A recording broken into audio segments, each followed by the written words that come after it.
everybody, Colin Plume, CEO of Noble Gold Investments, My Digital Money, here today, talking self-made millionaire tips with my friend Evan Rosenfeld. And we're talking today about the exciting thing that's happening this week, actually, is your show with Rainn Wilson, Geography of Bliss. It's on Peacock. Really excited to see it. I watched the clip. I think I told you I watched the clip 5 times today. I thought it was hilarious. Tell us, you told me briefly, tell me about that show. I know you started before COVID, and it was sort of a struggle. Just there were so many moving pieces to do a show that was shot in different parts of the world.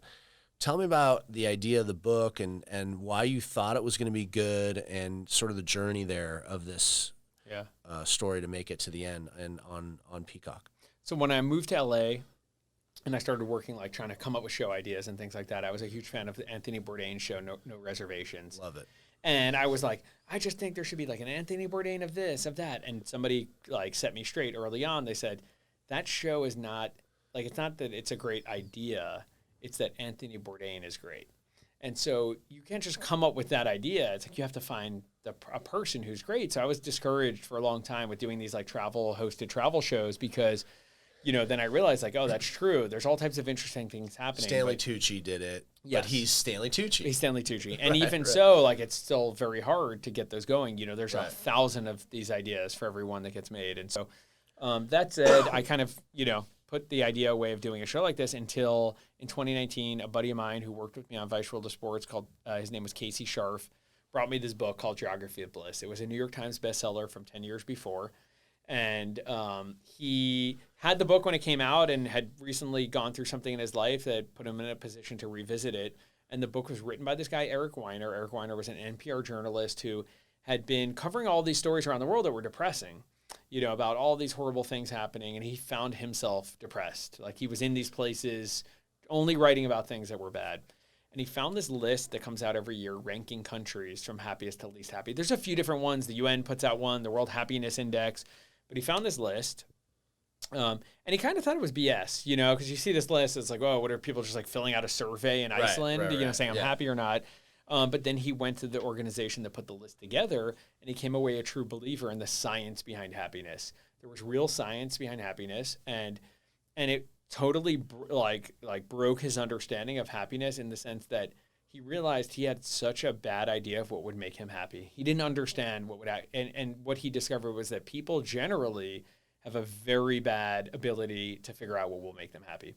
And so by understanding all the science, he's like, wow, if I could just like go to these places and understand the science behind happiness, then you don't have to necessarily go to these places to be happy if we understand just why people in Iceland are happy or why people in Bulgaria are not happy. So he went to 10 countries for his book.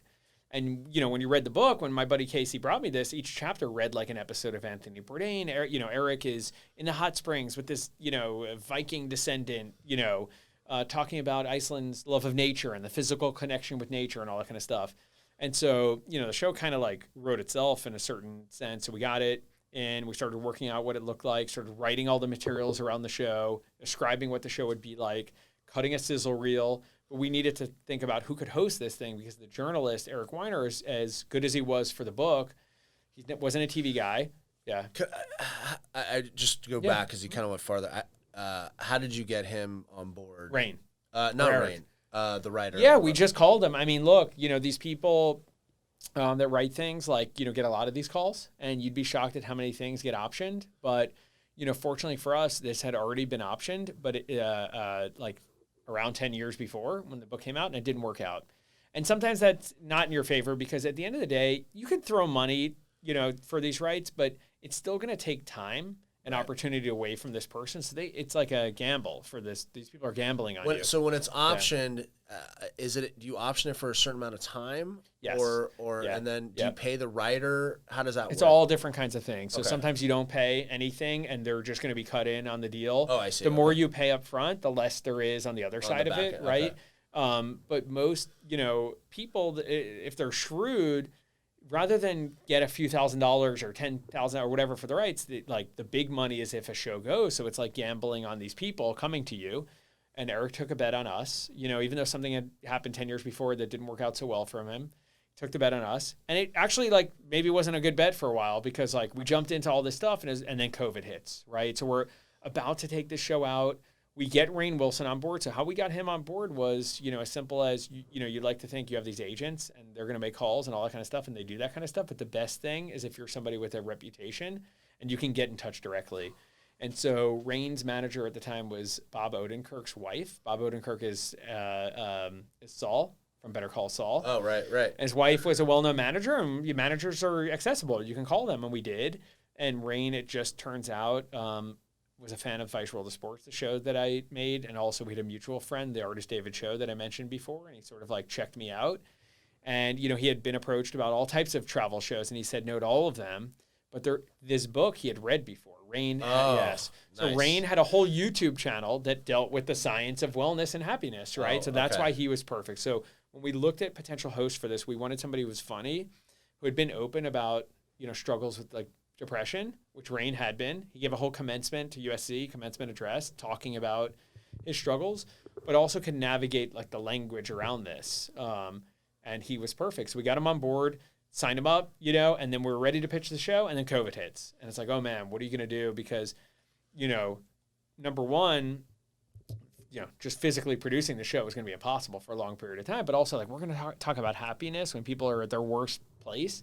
Then it became apparent 6 months into the pandemic, okay, we can't pitch this right now, but probably this is going to be the show that has to get made when the pandemic ends, And so, later in 2020... So you were pitching it during the pandemic, but people were like, I don't want to... Well, we did. We held back for a while. Okay. For like 6 months, it was like, we're not going to talk about this. Right. We're just going to see how things go. Right. Because you need to at least understand, like, there's, things look like they're going to open up in a few months and you're going to be able to produce something. So we got to that point, jumped back into it, and brought it around to the networks. But how it works is you only need one. There wasn't a whole bunch of... It wasn't a bidding war for the show. Other networks had done a show, not exactly like this, but kind of like this. Some of them were working on something somewhere in this space. Some of them decided we don't want to do any like hosted shows or anything like that. And we happened upon Peacock. Peacock obviously was the network that The Office was on, but they also, more importantly, held currently the rights to The Office. So they had this show that Rainn was in. Right. And had a massive, I think The Office has overtaken Friends as like the most valuable syndicated show. So this massive audience of people, and like, why not, serve them up with something from one of their favorite stars from the show. So that's kind of how that went down. And was there anybody else ever that could have been this person? The host? Yeah. Or do you feel like he was kind of like it? We didn't go through 10 people. I mean, it was really, he was, from a host standpoint, he was the first person that we went to. Yeah, and like then making it would not have been easy to make this show with somebody else because he's really knowledgeable about the subject matter, really smart. He just put out a book also about this that's a lot deeper and more specific about it. Was he writing the book before He's been writing the book for a while. He had another book that did pretty well. But more importantly, he's not just funny, but he's a comedic actor, which is different than a stand-up comedian because besides just being sharp, like his brain being sharp, he knows how to improv in the moment. And so he was just so great to film with because he doesn't have to say anything to be funny. Right. He can just be funny. And also, again, this is a meaningful, deep subject matter for him. So the amount of people though that like I'm a fan of The Office, but I wasn't some fanatic. But the amount of people have like tattoos of this guy's face on them, and it's crazy. In places we don't even want to know. Yes. Well, you were telling me about the one you had. No. Oh, that's not for this show. That's another show. So you go through the pandemic. You have this. I mean, you feel great about this idea, but you're pitching other shows. I'm sure because you're like you never know. Like, you have to have a lot of irons in the fire. Yeah. You're like really kind of pushing ideas. And then, was there ever a point with the show where you thought maybe it wasn't going to happen? Yeah. I probably can't get into too much detail about that right here, but there was a couple points. Yeah. I think what I've realized is every show has that point. A lot of it's in like the deal-making side of things. A lot of times there's a lot that's like left unsaid, specifically because you don't know, is this going to be 6 episodes? Is it going to be 10? Mm-hmm. Is there going to be a huge budget for the show? Is it going to be a smaller budget for the show? What network is it going to be on? All these kinds of things. And so there's a lot of vagueness about, how things move forward. And sometimes people are surprised when it comes to like the deal stage or people are in 2 like completely different zones. And so what I've realized is a big part of my job is like figuring out the solutions to those things. And so, keeping the train moving, right? Yeah. That was a big part of this, probably through COVID and, you get this big star and you're like, okay, this is going to hit, but and I think you knew you can't serve this up during COVID. You had to wait. Yep. And you're incubating, and you're probably in the back. You're going, this is this is gonna hit. This is gonna be big. And then I know actually making the show was also a challenge, right? Shooting the show was a challenge. Some of the countries with the COVID. Yep. Can you get into that at all? Or? Yeah, for sure. I mean, look, it's challenging to shoot internationally anyway. People have all these countries have rules and laws, and bringing certain equipment in and all that kind of stuff. The documentation you have to go through, every address, every place you've traveled. That's a lot of stuff because essentially they're inviting you to capture something, and you could make their country look horribly. Horribly. And so, some countries are more complicated, like Japan, for instance. You have to have months of approval on specific dates and times. And so we unfortunately had a COVID incident like right before our shoot to Japan, and we had to cancel it and had to do something else because, we needed that same 6 months it took to set up. Again, we couldn't just push everything a couple weeks, because of COVID. Everything had to go through the same course of action. It takes 6 months to plan in another country to shoot? Not usually, but in Japan, because of COVID, like they weren't letting people in. Right. Japan was of the most restricted, and we felt like we really wanted to cover it, and also that people haven't been shooting there. So if we can really focus and spend our time and get in, it would be great. And and then we had to sort of shift. I was like a day away from leaving on a trip to Thailand and Japan, and we couldn't go. Oh, wow. We ended up going to Thailand. We'll go to Japan in another season, but, that made it hard. You have to shift. And from a budget standpoint, too, it's a lot of money spent on COVID stuff, Sure. How closely to the book did you have to stay? We didn't have to do anything. I'd say we ended up somewhat close. Like, we went to a lot of the same places. So in the book, he goes to Thailand. He goes to America, which we did. He goes to Iceland, which we did, but he didn't go to Ghana and Bulgaria. We were initially supposed to go not to Bulgaria, but to Moldova as our unhappy country. That's the one he goes to in the book. But then the war in Ukraine kicked off, which is right next to Moldova and Russia. There's an area of Moldova that Russian soldiers occupy, and we couldn't do that. And, we had thought about going to Finland as the happiest country.